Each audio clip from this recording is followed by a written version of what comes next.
you respond. You've had arguably one of the worst weeks under Jay Johnson that you've ever had. Now, there have been some bad ones. There have been some god-awful ones. And there have been some god-awful weeks. There's been god-awful stretches. The 2024 season, you had a god-awful stretch till the number one team in the country in Texas A&M, who was 1 out away from winning a national title in one of the big three sports. They come in to Alex Box and you beat them, and you would go on what would be one of the most exciting runs in college baseball in the 2024 season. You've had stretches where you've gone to A&M like last year where you just look lost. I mean, you look lost. You get run ruled by Northwestern State, and then you turn around in a weekend and you look lost. Baseball is always going to be a game of ups and downs. On the postgame versus ULL, I said there's two thoughts that we have to talk about. The last week stunk. If you want to ignore it, you want to talk about it, or don't want to talk about it, that's up to you. But I don't really have a choice, guys. I'm live 5-6 days a week here. So we got to talk about the week that was. And the question was, guys, regardless of the opponent, right? Regardless of the opponent. Guys, McNeese isn't any better than the team that you saw tonight. They're not. The guy that you saw in lay tonight, I mean, Ronnie and Lynn laid it out to you. Like, they've gone against some good opponents. He has a sub-2 ERA. He's been really good. And you rocked his socks off. No pause. I saw a team tonight that was pissed. I saw a team tonight that showed the country and showed the world and showed America just who in the hell they are. Now, will you do it again tomorrow? Will you do it again on Sunday? Will you do it against Creighton next week? Will you do it when you go into Nashville?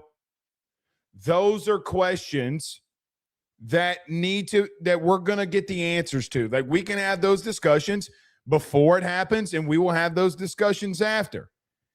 But I don't really know if there was a better way to respond than the way that you did tonight.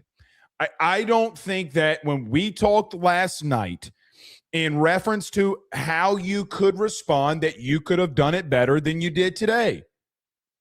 I seriously don't know. But you did exactly what you needed to do. Guys, let's just call a spade a spade. The last week, you have not done what you've needed to do.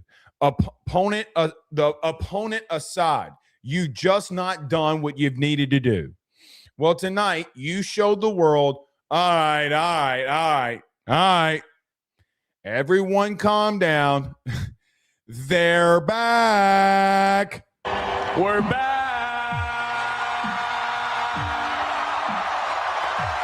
I mean, that's exactly what you did. So it's just so nice because I feel that everybody takes a big exhale now.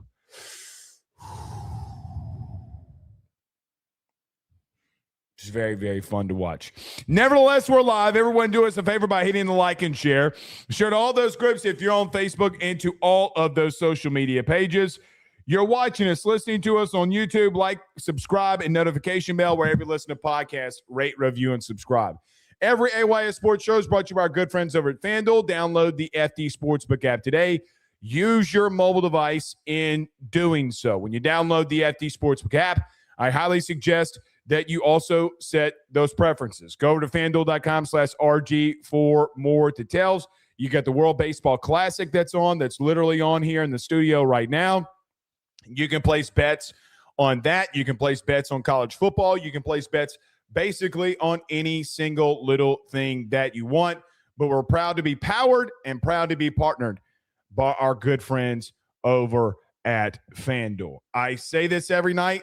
I'm going to continue to suggest it, and it's why we partner with our good friends at FanDuel. Do us a favor and set your preferences as well, and let's go, please, gamble responsibly.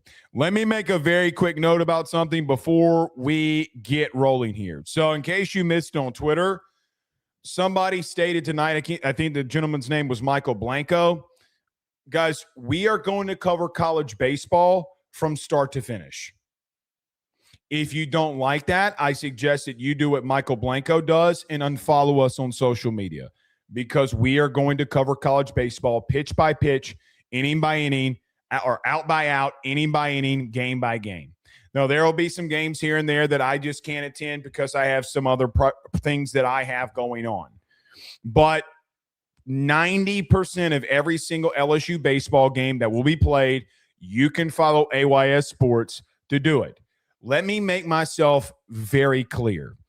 If you do not like our content, you can unfollow. However, when you call me the P word that rhymes with Tussie, when you call me a B word that rhymes with ditch, if you call me anything, I'm not going to look at you and say that I'm just going to sit there and be idle. See, here's what the truth of this all is, too, by the way. I am more open to the fan base than any other media member in this beat. It's not remotely close. I make myself utterly available to everybody. There's nobody that you can reach out to or come into a show to talk to more than myself. You know that, and I know that. It is why this is the People's Show. But you can't go out there flapping your gums and thinking that I won't respond. Your true colors will show.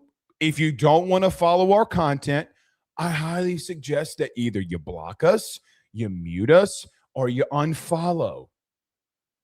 It is as simple as that. But I only ask for all of you to do one thing. If you're going to call and use those level of words, if you ever see us in person or me in person, make sure you do it in person too. That's all I ask. All right. But I thought we needed to get that out because, I mean, goodness gracious, great balls of fire. This guy, he just absolute craziness. So I got to admit something. I was waiting for us to talk about this when the time was right. So I changed up the way that I do games. So not all last season, I did games in a notebook. Mark down every single pitch, every single strike, every single little thing. This year, I got an official scorebook. And when I got an official scorebook, it was literally the week that LSU started playing bad. The first game that we used it was against McNeese, and I kept using it. The reason LSU had a bad week in baseball is because of me. It's my fault. It's not Jay's. It's not the team's. Tonight we went back to the old school way of doing things, and LSU blew the socks off of Sacramento State. So if you're wanting to blame somebody about why the last week was the way it was, it's my fault. It is 1,000% my fault. So now we're going back to the old school way of things, and they might not lose another game. So it is what it is there. Do us a favor, hit the like and share. A couple of ways you can get involved. I already see super chats that are flying in here. So if you want to get involved in the show, become a member. You can also send in super chats, and we'll get to those at the end of the show here. So top of the first inning, let's get into it here. Casey Evans starts off the game on the Friday night. Top of the first, he gets a strikeout on Ott, goes down in the count 3-1, works himself all the way back to get the first strikeout of the night. Dessens would ground out to Jake Rucker. So let's talk about that very, very quickly. Jay shook up the lineup. You had two true freshmen that started tonight in Rucker and Mason Braun. Braun started in left field. Rucker started at second base. And it was going to be really interesting to see how Rucker performed, and it's going to be very interesting to see how Rucker continues to perform moving through this process. LSU defensively needed more help. They are going to get more help with Rucker at second base. He had a really hard hit ball hit to him later in the game that, I mean, he gave everything and all the effort that he could, was unable to make the play, but he does give you the better chance than Seth Dardar, who DH'd tonight, but he gives you the better chance defensively at second base, and you are going to continue to make moves. So Jay moving things around in the lineup, Starting two true freshmen, Rucker gets his first putout of the night in the top of the first inning. Last out in the first inning as Casey Evans would go 1-2-3 with second strikeout of the night. Fastball down the heart of the plate at 99 miles per hour. Absolutely flawless. Casey Evans was absolutely amped up and did exactly what it is that he needed to do, and he got a 1-2-3 in the top of the first. So the way that you dominated the top of the first, let's see if you were going to be able to do it in the bottom of the first, and it's exactly what you did. Derek Curiel, who's had a unbelievable last two games, starts off the game with a ground ball double that hits off the first baseman's glove, hustling out of the box. The first rounder, and Derek Curiel gets a ground ball double and to start off the game. Last night or 2 nights ago, he went 3 for 3 at ULL, and then tonight he starts off the game with a double. Jake Brown won the first of his 3 home runs tonight, hit a 2-run bomb into left center field. I mean, scorched it. Guys, you could tell. So I normally start these post games off with a monologue, right? Like, y'all know how we do this. I normally come in here and start off with a monologue, but I wanted to, as the game was going on and thinking about it, I wanted to do it after Jake Brown's first home run. Through the first 5 at-bats, whether it's Casey Evans striking out 2 and getting a weak ground ball to second base, where it's Derek Curiel leading the game off with a double, or whether it's Jake Brown's 2-run home run into left center field, you could tell very early that this team was pissed. Derek Curiel not waiting for anything, turning one around, getting a double, busting out of the box, getting to second base, and doing everything that he needs to do. We are not going to take this game for granted. Jake Brown, who has been hotter than a firecracker, he continues that stretch. I mean, guys, he went 2 for 4 the other night. He has not been bad in this stretch over the last week. He has still remained hot, and the power continues to show for Jake Brown as he hits a home run in the over the left center field wall. You could tell through the first 5 at-bats that something happened at practice yesterday. Something happened today. Something has happened over the last 48 hours. Are there things that I think happened yesterday? Yes. Do I think that there were some things and some people looking at one another saying, hey, man, what are we doing? What are we doing? Do I think that some of your guys in your leadership, when Jay Johnson called some of his older players that had been here in the post game, do I think, actually, I'm going to refrain. I'm not going to say think. Did those players hear that? Yes. Did they take it personally like their name is Michael Jordan? Yes.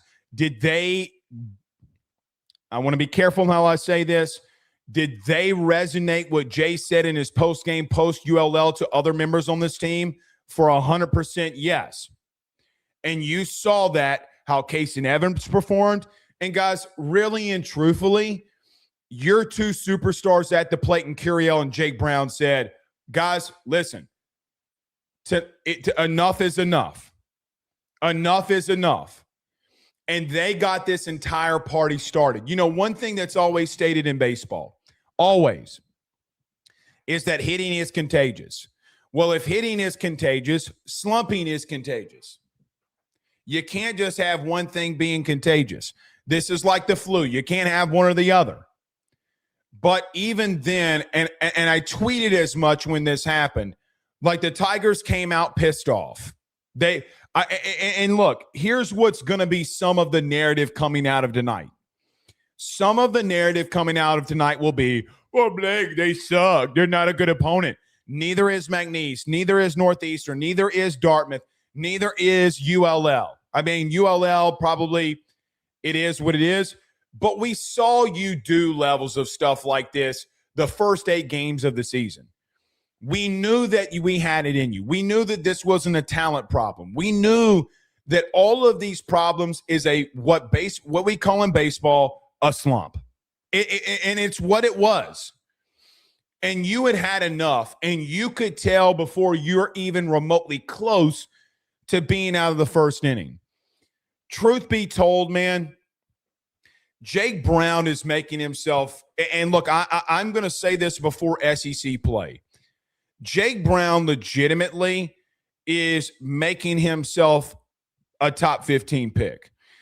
You know, we have had on this show in the 1,366 episodes, we have had NFL guys on the show.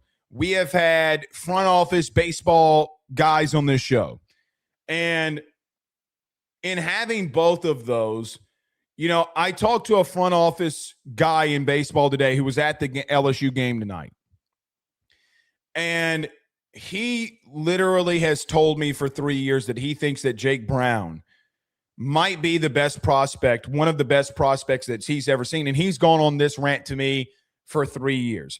It's very hard for me to not start agreeing with him the way that he is performing. I mean, guys, you knew that Jake Brown was athletic. You knew that he was really fast. You knew he was one of the more athletic dudes on the team. Probably could play center field for you, and probably is where he will play at the next level. Because what he's doing right now is unbelievable. It is unfreaking believable how good he is. And you just saw, I felt like you already saw all of the frustration through the first 5 at-bats. And I you know, in some ways, I was texting a really good friend of mine tonight, and I was like, dude, in a lot of ways, I feel bad for Sacramento State because they don't understand the buzzsaw that they just ran into.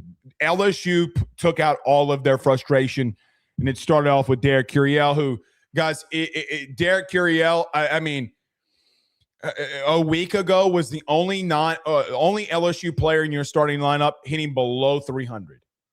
Well, guys, he's the last 6 at bats that he had 2 nights ago, and then started off the night, guys, he was 6 for 6. I mean, Curiel is going off, so you could really tell early that you were going to do something special. Stephen Milam hit a line drive, but wind up getting to the ground. A 3-U put out for the first out in the bottom of the first. Zach York with a line drive double into right center field. Speaking of someone who looked pissed off tonight.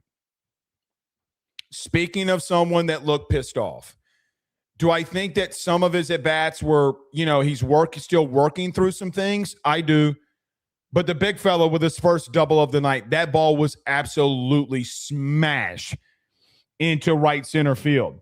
Braun hits a line drive, hits a dribbler down the line, an error on the pitcher, and you have runners at first and third.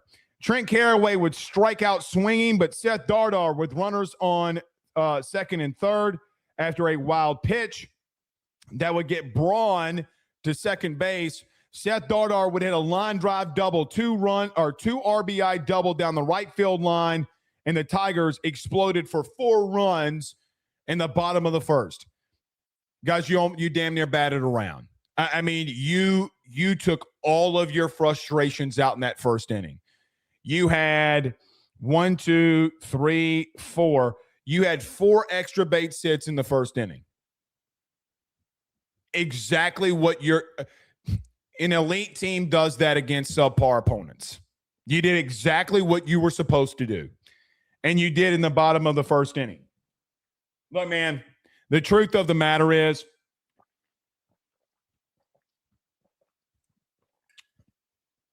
whether it was last night or in the postgame versus ULL, really our conversations have been, when is LSU going to break through? That has just been the conversation. We have talked about the struggles, but tonight in the first inning, you knew that something special was about to happen. Top of the second inning, Kelly and Evans goes 1, 2, 3 again. He gets a fly out to Derek Curiel, and he get Jeremiah and Harry to strike out for his 3rd and 4th strikeouts of the night. The good thing about Kelly and Evans that I love more than anything the thing that I love is that he doesn't wait around. So you had a 14-pitch first inning, a 13-pitch second inning, a 13-pitch third inning, and a 9-9 fourth and fifth inning. I mean, he is just, give me the call, I'm going. And the top of the second inning was as quick of an inning as I feel like that I can remember. Like, I felt like the second inning for me personally was quicker than the 9-pitch innings because he was just dealing, sitting them up and sitting them down. Case and Evans would go 6 up, 6 down. And of the first 6 batters that he faced, he would strike out 4 of them and have a ground ball and a fly out, a weak fly out to Derek Curiel that would get you out of the inning. So Case and Evans, your Friday night guy who is really kind of starting to flaunt his stuff a little bit, and I don't even think the runs should go against him. I mean, even tonight, we'll get to that, but even tonight, like, Curiel was playing way too shallow, and he could have been out of the inning or out of the game in the 6th inning, and that it really wouldn't have opened up for him, and he would have had a performance where he gave up no runs. So a really good second inning for Case and Evans. Rucker, who got his first start tonight, hits a cue ball to the third baseman, but he would commit a throwing error, and he would be on first base. Derek Curiel would then turn one around and would hit one off of the M on the diamond deck into right field for his first home run of the season. Derek Curiel got all of that one. You know, what is impressive to me about Derek Curiel over these last 2 games, really over the last 3.5, 4, really, the most impressive thing to me about Derek Curiel, you have a guy early in the season that kind of comes out the gates a little bit struggling, right? Like, in Derek Curiel standards, Derek Curiel was hitting 300, but to his standards, he's struggling, right? Like that. I mean, that's how we looked at it, or that's how we would look at it. But guys, this past week, really, Curiel has just flat gone off. And it was really just a matter of time with him, too. When does your first-round center fielder really get this one going? Right? Like, when does he start turning some things around? When does he start hitting the ball really hard and getting back to the guy that we know? When does some of the power start showing up when he put on 10 to 15 pounds this past offseason? When does that start showing up? Well, tonight, it showed up. Guys, he almost left the entire stadium. And so when you kind of bring back the last 3 games for Curiel, he is one of the hottest, if not your complete hottest hitter outside of Jake Brown, but he has been on fire. You could tell the level of frustration that he was taking out. You know, when he hit the home run into right field, into the diamond deck tonight, did you see his celebration at the end? It wasn't like the Euro step celebration that I was more worried about or I was watching. Did you see his reaction when he was going back to the dugout? First off, I felt like a guy that I saw of like, hey, man, hey, all that shit that everybody's talked about over the last week, daddy's home. Like Jake Brown hit 3 bombs. Kate Beatty hit a bomb. Stephen Milam hit a bomb. For me, it was Curiel saying, like, telling everybody daddy's home with his. And that's wild because Jake Brown had a hat trick. And he also said daddy's home too. But I felt like, to me in my core, right? Like in my core, I felt like, oh, okay. Like they're not going to remotely come close to winning tonight. Like they might not score a run. Like they're going to get their asses whooped. Like you have opened up that can of whoop ass and you're clapping them cheeks. Like, I mean, you were just as dominant And I felt I felt the energy coming from Derek Curiel, and I feel that, man. Because look, man, it's not just the players' frustrations. They want to win, but I felt like he encapsulated all of our frustrations, right? Like all of them. Absolutely massive stuff. I think Curiel's about to go on a little power run. Personally. And when I mean power run, I'm not really even talking about like just hitting bombs. I'm talking about extra base hits. I mean, stuff like that. I think he will go on that. Really impressive stuff. Anything you can do, I can do better, says Jake Brown as he hits his second home run of the night. This one to deep center field off the batter's eye. The second home run in the back-to-back jacks for downtown Jake Brown. What is there to really say about Jake Brown other than he is arguably one of the hottest hitters in the country? As I mentioned earlier, I think that Jake Brown is 100% making himself and playing to the level of this guy might be a top 15 pick in next year's draft. He might be the first guy selected off the board for you. Like, that's how good I think he is.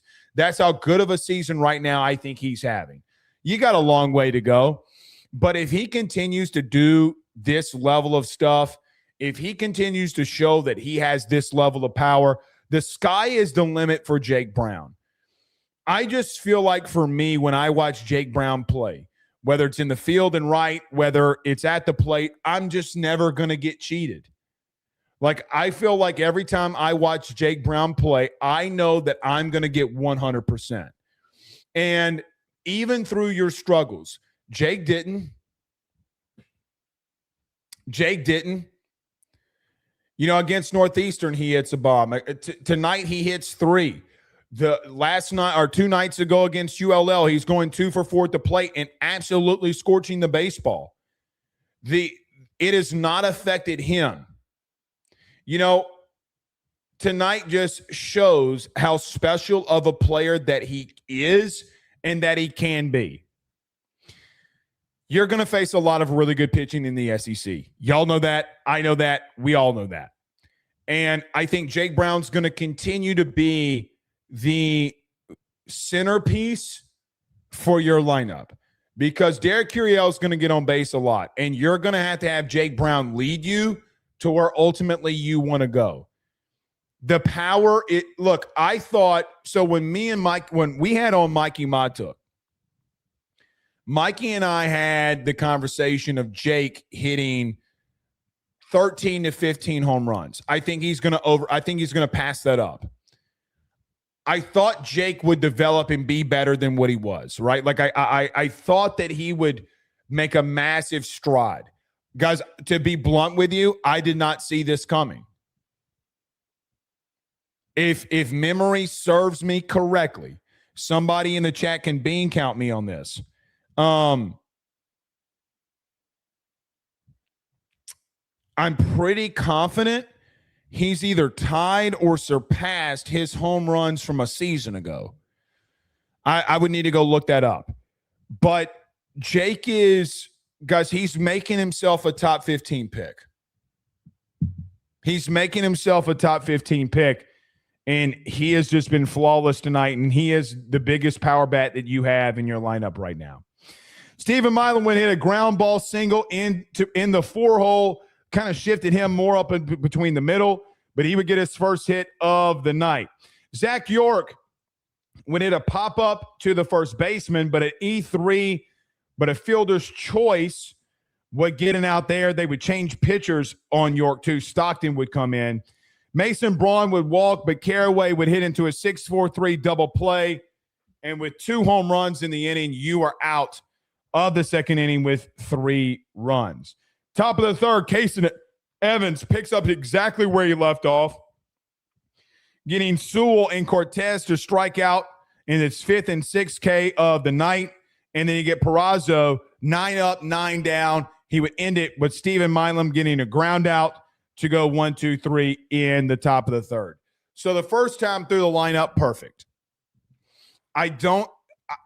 So could you be, quote unquote, I guess technically better? than what Case and Evans did. I mean, I guess technically, you could be 9-pitch immaculate inning striking everybody out, because this was the best performance that Case and Evans has had all year. And I understand on the stat sheet, we're going to look at this and say that in the 6th inning that he gave up a 2-run triple. Curiel can't be playing that shallow. Whatever the scouting report was at the guy at the plate, I still don't think he should have been that shallow. That's not on Curiel. That's the coaching staff putting him where he needs to be. And really and truthfully, I think in a normal setting, Derek Curiel gets that out, and you're out of that inning, and he allows no runs. But through the first 3 and really through the first 5, and we'll talk about this a little bit more, he was just absolutely flawless. When we get to him being out of the game, we'll do a little synopsis on Case and Evans. Bottom of the 3rd, Dardar would hit a line drive into left field, took the ball the other way, really, really loud out by Seth Dardar. Kate Aaron Beatty would get hit by a pitch. Rucker would walk. Let me stop right there with Rucker. I don't mind with my 9-hole guy as a true freshman second baseman. He had an error, and then he walked. Look, man, I mean, there's something to be said about having a defensive replacement that you put in the 9-hole. There is. I hope that Jay literally does not change the lineup tomorrow. I hope he runs out the exact same order that he did today. Why would you change anything? But I want to see Rucker more, and I want to see him take more at bats. We have too small of a sample size on him. I want to see Rucker continue to take at bats and see where that goes so that we can all make a right determination there. But I thought he had a pretty decent night. He almost hit a bomb, too. So you have the cue ball that he got on base with an error. You have the walk, and he is a foot away from having his first LSU career home run. Want to see more, but I thought even in an appearance tonight where he didn't have a hit, I think that he looked pretty good to me in that 9-hole, and I hope we continue to see him. So Rucker would walk. Kate Aaron Beatty would get hit by a pitch, and Curiel would hit an RBI double into left center field. He'd be 3 for 3 on the night. And then Jake Brown would come up in his 3rd appearance and have a 2-home run in the right field. I'm at a loss for words. You know, Jake Brown in his first 3 appearances tonight, he had a home run in the left, he had a home run in the center, and he had a home run in the right. First off, hitting 3 home runs in a game is difficult in and of itself. Hitting one in the left, hitting one in the right, or hitting one in the center, and then hitting one in the right. It is, look, man, I get paid to come out here and have words and talk about things. Jake Brown's performance tonight, and quite honestly, what he's been doing this entire season, I'm at a loss for words. You know, there are things that I would want to say. Like, I want to say that Jake Brown is one of the best players in college baseball because he is. I want to say that, like, so many things that might be a little unhinged, but he's doing exactly what not only we thought he could do, but he's kind of superseding any expectations that I've had here, any of them. Like every single thing that Jake Brown has done from an on-field standpoint, and guys, all the stuff that you and I talked about off the field, like the leadership role that he is taken on. I mean, he is the heart and soul of your team right now. He really is the heart and soul and the heartbeat of your team. And then when you have a leader that is doing what he's doing at the plate, hitting a home run in the left, hitting a home run in the center, hitting in a home run in the right, when you have been struggling, guys, you've been struggling. You hit 206 the last week. You've been struggling. You ain't struggling no more. You ain't struggling no more. Oh, good God. I don't have the words. It is one of the most impressive things that I've seen.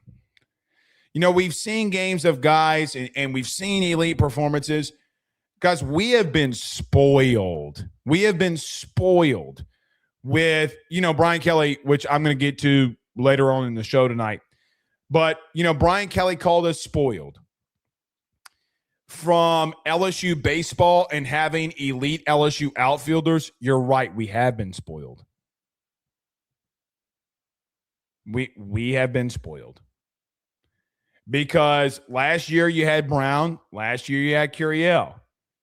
3 years ago you had Braden Jobert, and you had Dylan Cruz.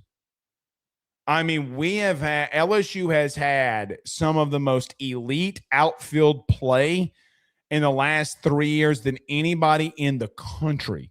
I think if you put up Dylan Cruz, Jake Brown, and Derek Curiel, and I will throw Braden Jobert in there, there's nobody in the country that has a better outfield than Jay has had in the last 4 years. I mean, I would have to go back. I would even say the last decade, if we're being honest. Dylan Cruz, Jake Brown, Derek Curiel, Braden Jobert. Are you kidding me? I do find it funny that 3 of the 4 are left-handed hitters too.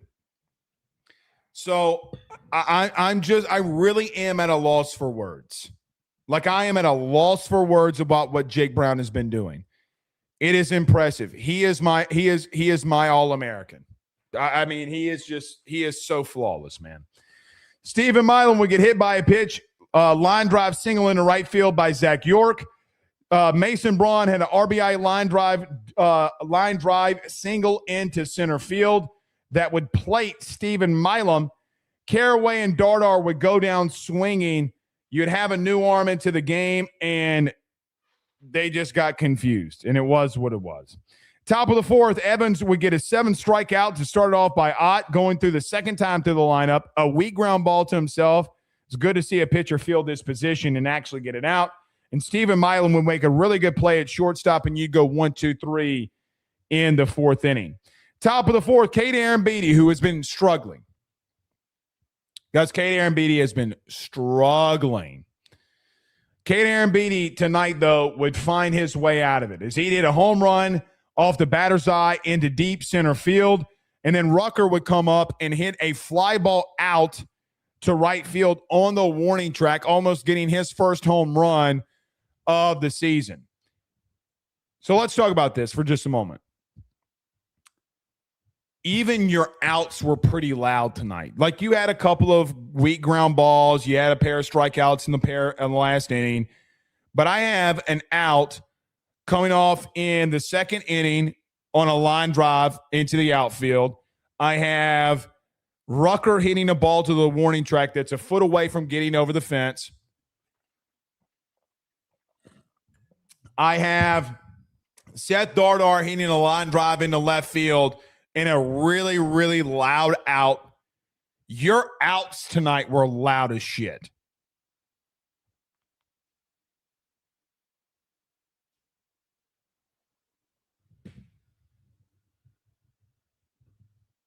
What happened?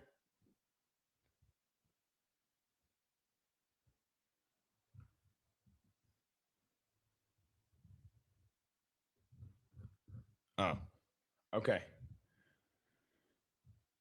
All right. Just monitor it.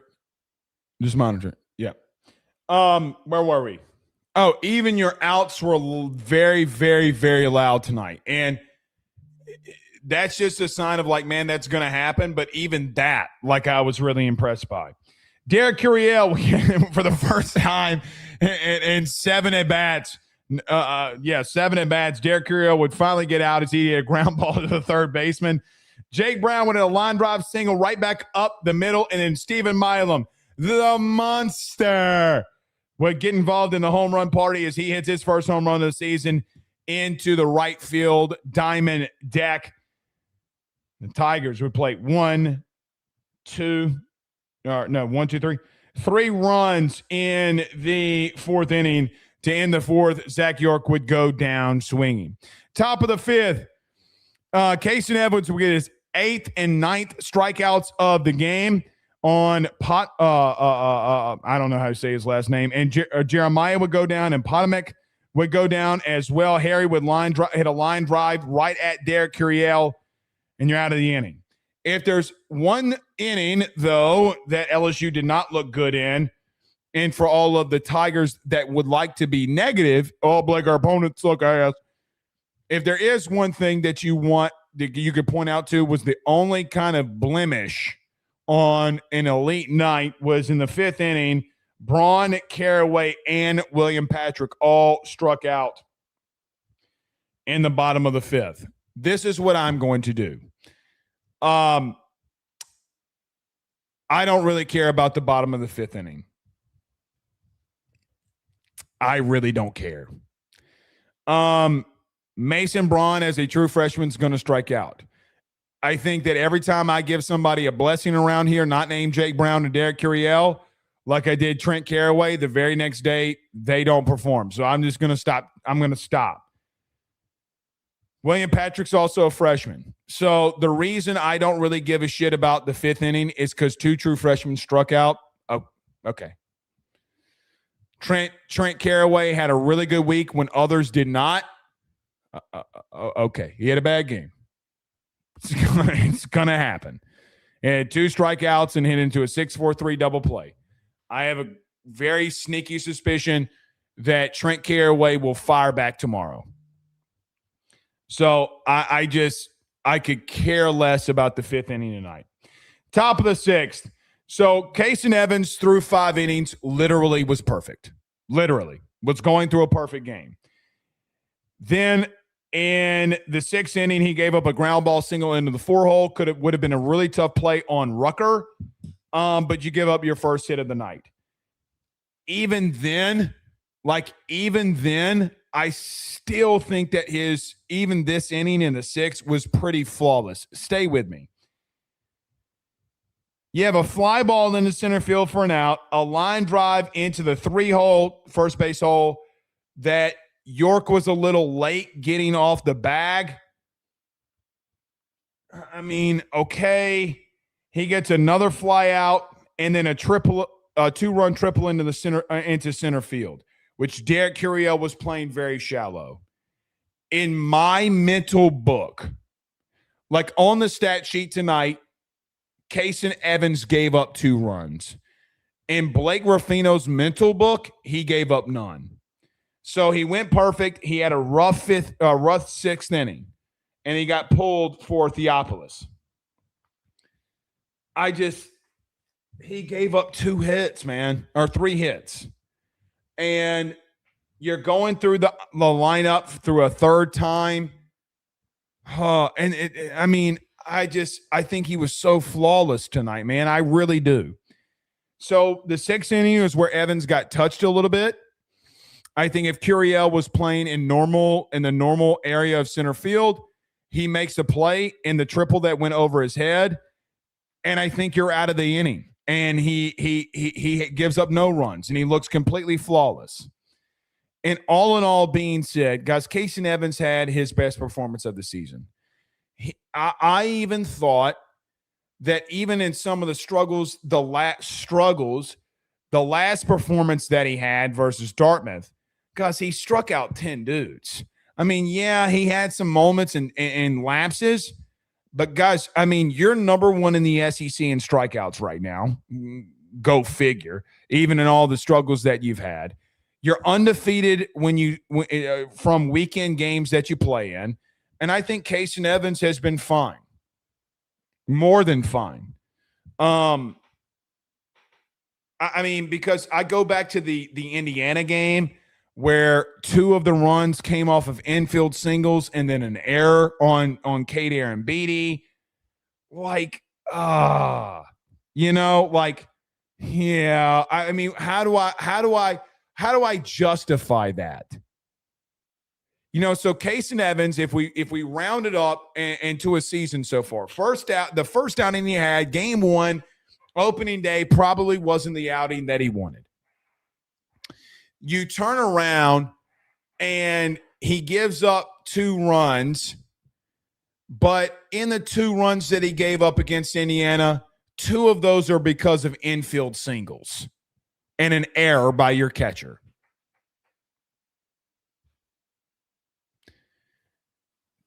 Last week versus Dartmouth, he has 10 Ks, and yes, he gives up 2 runs on 3 hits, but I mean, like, I thought he looked really good last week. And then tonight, he's perfect through 5 innings. And if you're playing in your regular positions and not playing this little scouting report, I think he's out of the 3rd inning, and he gives up 2 hits. He has 9 strikeouts, and he had a flawless outing.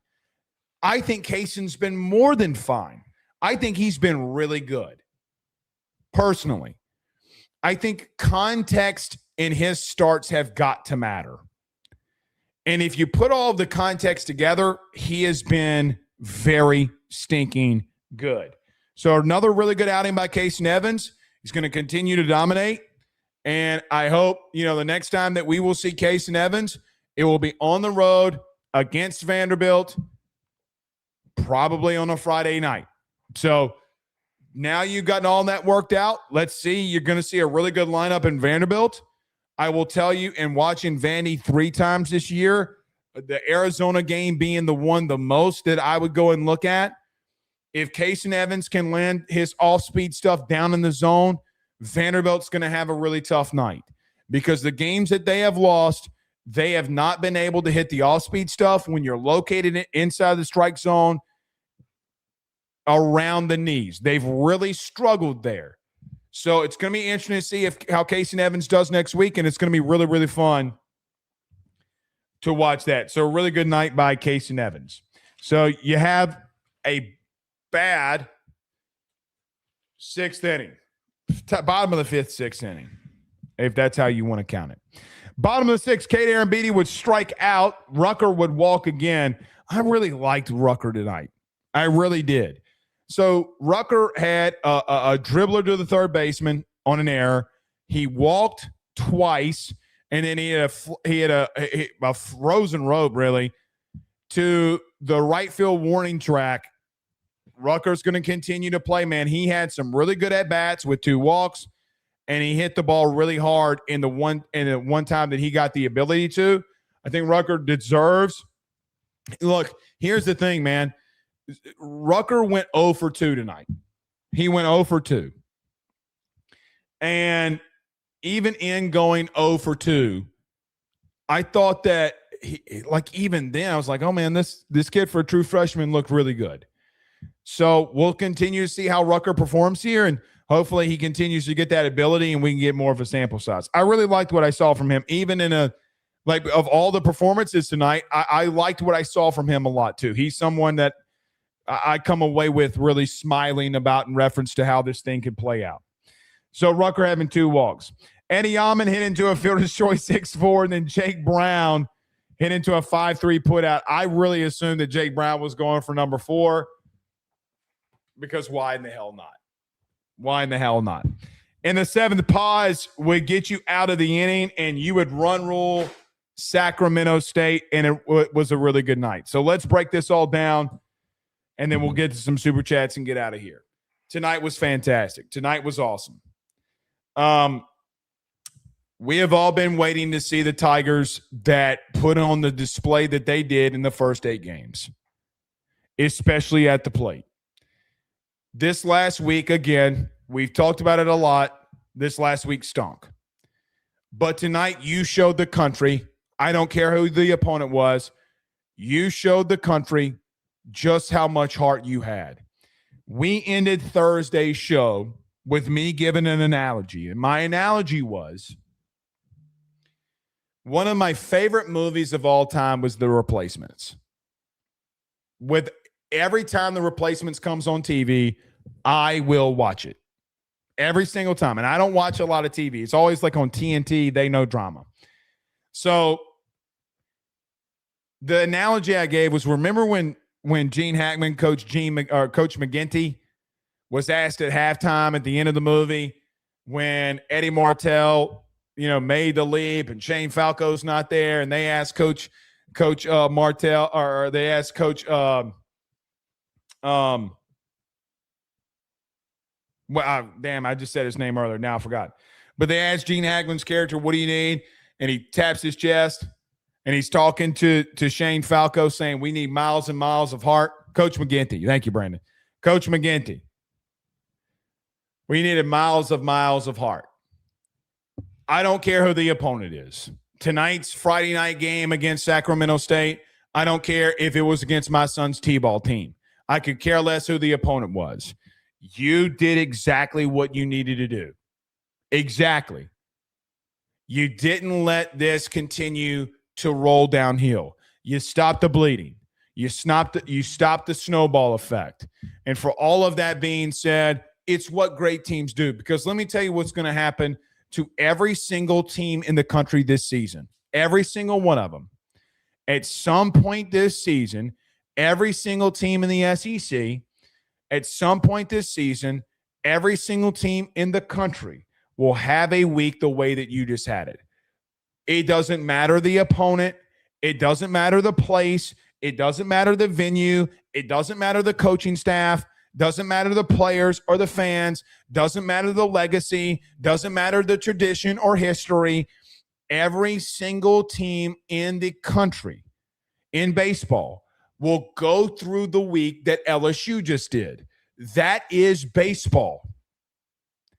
Blake, what about national champions? I can name stretches of last season that had happened to you. Do you remember the Auburn series? Do you remember it? Because I vividly do. I vividly do. And you can point to every single team in the country that had a week the way that you just did last season. And tonight you came out with Derek Curiel, with Jake Brown, with Seth Dardar, and I thought Zach York. I almost said Cade York again. You came out with Stephen Milam. Everybody tonight put their hands up and said, enough is enough. Enough is enough. And we're not putting up with this anymore. Elite championship level teams respond the way that LSU baseball did tonight, and I could care about the opponent. All right.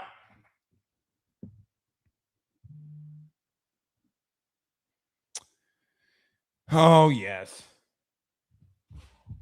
All right. Let's get to it. Yep, let's get to it, Brandon. Here we go.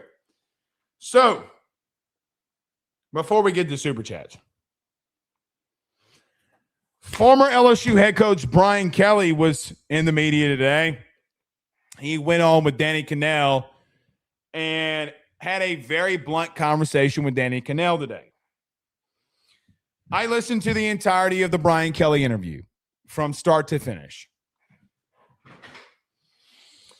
And Brian Kelly sounded very bitter, as I'm sure that he should in a lot of ways. He had some pot shots at LSU. Brian Kelly had some very strong disagreements with how his tenure at LSU ended. Say what you will, I don't agree with a lot of the things that he said on with Danny Cannell today. I think a lot of things, even though I have to some extent defended Brian Kelly in reference to, I think Scott Woodward really put his hands behind his back, meaning Brian Kelly's hands behind his back, and didn't allow him to do things. That is why Scott Woodward is fired. Just going to call it like I say it. It's why the both of them are fired. Now, Brian Kelly came out today and said, yeah, you know, man, LSU's roster is going to be worth $40 million. It's an indictment on you for that being said, because you did not rally everyone to do that. Lane did. That is on you. The people of Louisiana spoke, and what they said is that they did not want to back you. Unfortunately for you, they showed you what this place could be. You aligned yourself in an agent with Trace Armstrong that put you with Scott Woodward and put you with Joe Sloan and put you with Garrett Nussmeier. Those are all your choices. Now, Brian Kelly came out today and stated, oh, I know for sure that this roster is well over $40 million. And what's your point? What is your point? I have defended Brian where it has been warranted and the truth has needed to be told. And your point is what? All you're doing is putting an indictment on yourself to say your decision and things that you did here did not get the people going. You know, I think of Blades of Glory and the great line from Will Ferrell when he came out and said, it's provocative, gets the people going. That's something that you just couldn't do. So you can come out and take pot shots. Quite honestly, the reason that you lost had a lot to do with you. You allowed coaches to stay around your staff that had no business being here.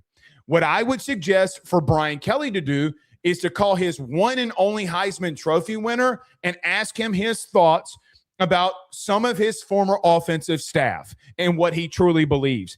And you let Mike Denbrock walk out the door. That is on you. That is on you.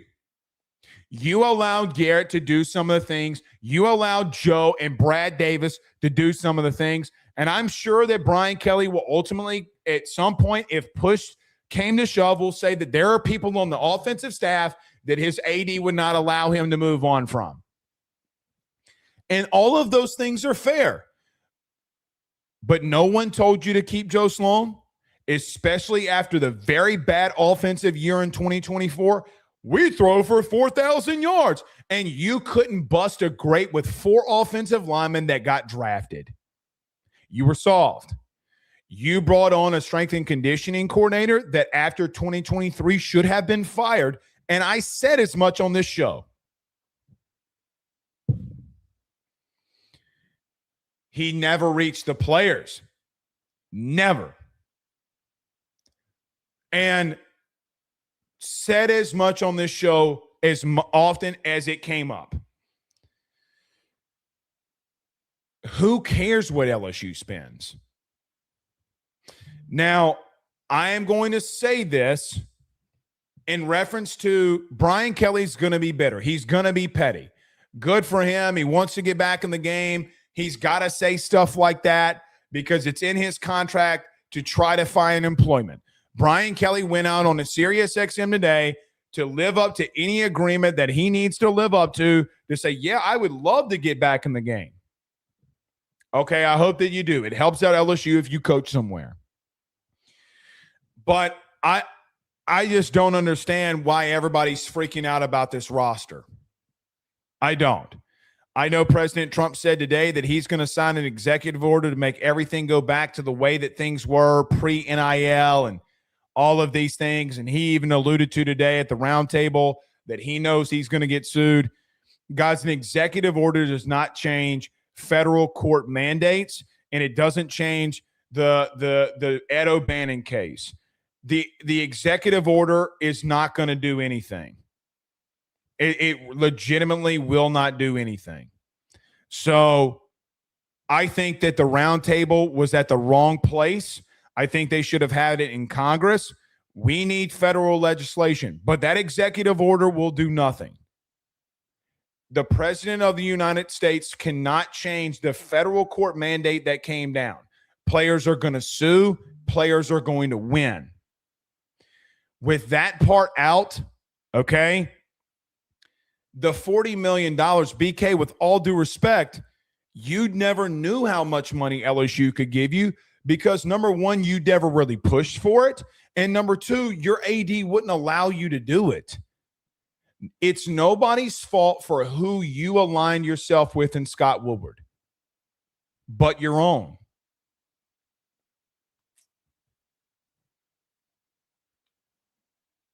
Nobody's.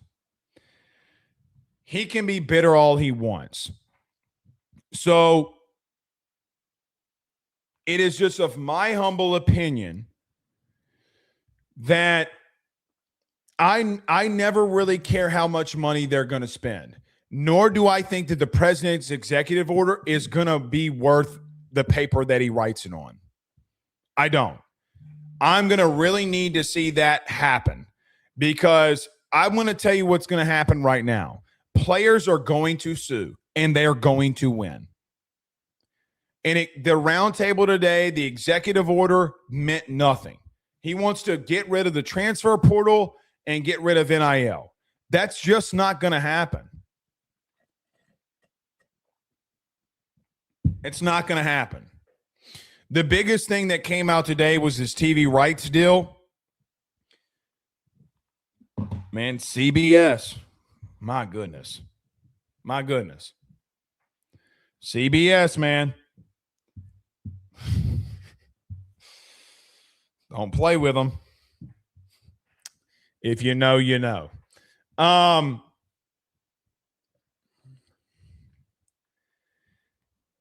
Why does everybody care about the money so much? Look, I don't care if LSU's roster costs $40 million or $1. I could care less. You have a federal mandate where you got to spend 20 plus million for TV revenue.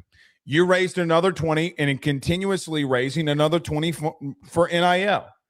What is the problem with that? If Lane can get that done, why can't Brian Kelly? See, Brian, what happened is, if you remember, by the way, Brian Kelly did go ask the LSU people for money. He did. And they gave him maybe a third. And he had to put up his own $1 million. They put about a third into it. That what Lane did in 48 hours. It's an indictment on what the people thought about you. So say whatever you want. Gus, I said what I said about the president's executive order today, or him announcing the executive order today. I just don't think anything's going to come of that. And I think that we got to come to the realization that players are going to make ridiculous amounts of money. At some point, they're going to have to sign some level of a CBA. Not a full one. Better minds than my own have to come together in this. But you're going to have to get over. Guys, just newsflash. Texas spent $40 million last year and went 9-3. $40 million. Ohio State bragged about they had a roster last year that cost $35 million.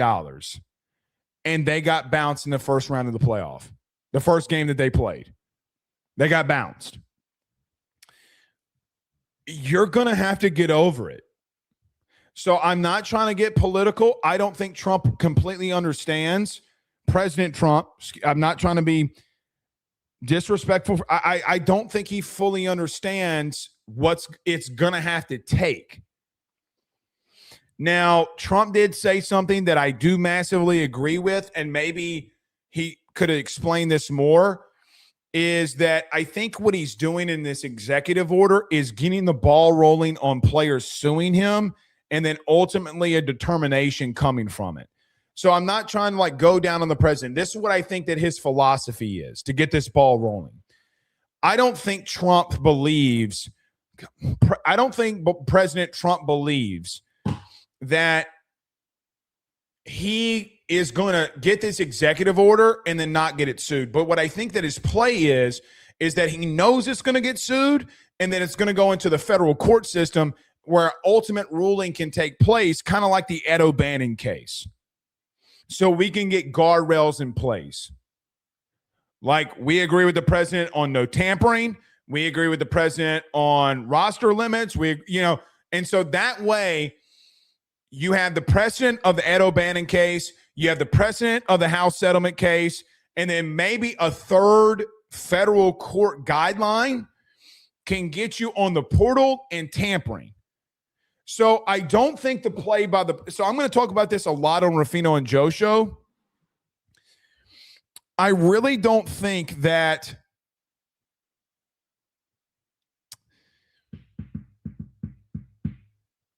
I really don't think that Trump believes that that's going to go through. I think he believes that he's setting up for a third window to get final legislation here. So we'll see. All right. Let's get to some super chats. $2 from LSU T-Boy says, what a response by Jake Brown. Hat trick. I was hoping for 4. Me too. Impressive night. Very impressive. Stephen Young with a $5 super chat says, we might have exercised some demons tonight. Oh, ain't no might. Zero might in that. Zero. Ain't no might, Stephen. We did. We 1000% did.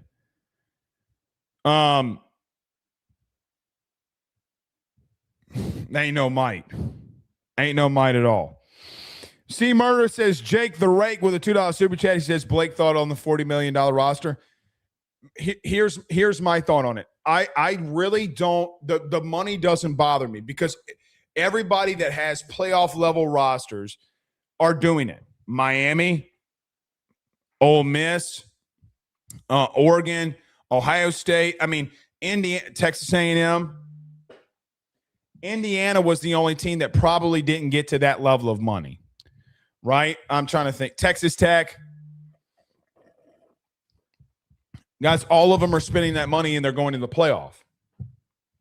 So, like, would you rather not spend the money and suck?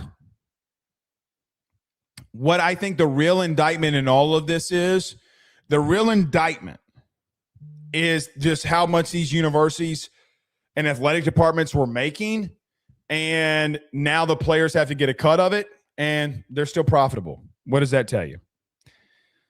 What does that tell you? LSU T-Boy with a $5 super chat says, Blake, I saw a report today LSU is struggling to make money. Yeah, okay. I mean,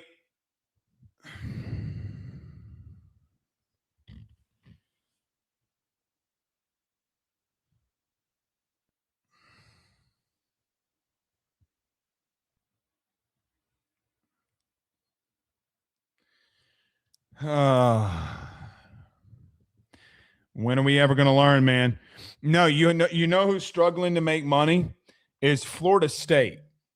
Guys, did y'all know that Florida State was $500 million in debt? Athletic department wise, $500 million. Billion with a B. You heard what I just said correctly. $500 million. Yeah, okay. Penn Jones with a $5 super chat says Benny would be a great guest to have during baseball. Would be. Very much would be. I don't know if I can get him on during baseball season, though, Penn. I really don't know about that. Stephen Young with a $5 super chat says, let's just say it. LSU got out of a hitting slump loudly, very loudly.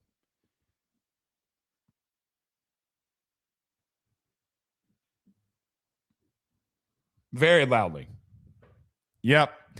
LSU T-Boy says, Blake, apparently Ryan Terrio had something to say.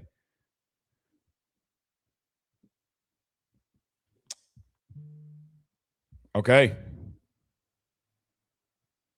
I don't know what that means. About me?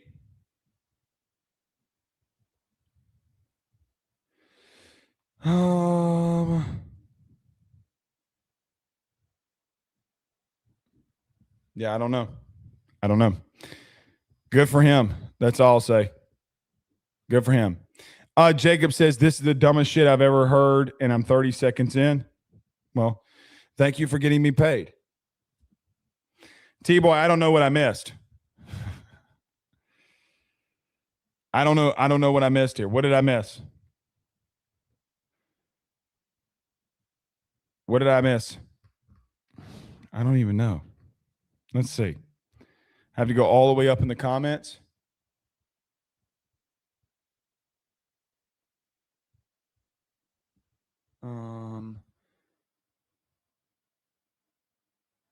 Destroyed me on AFR. Okay.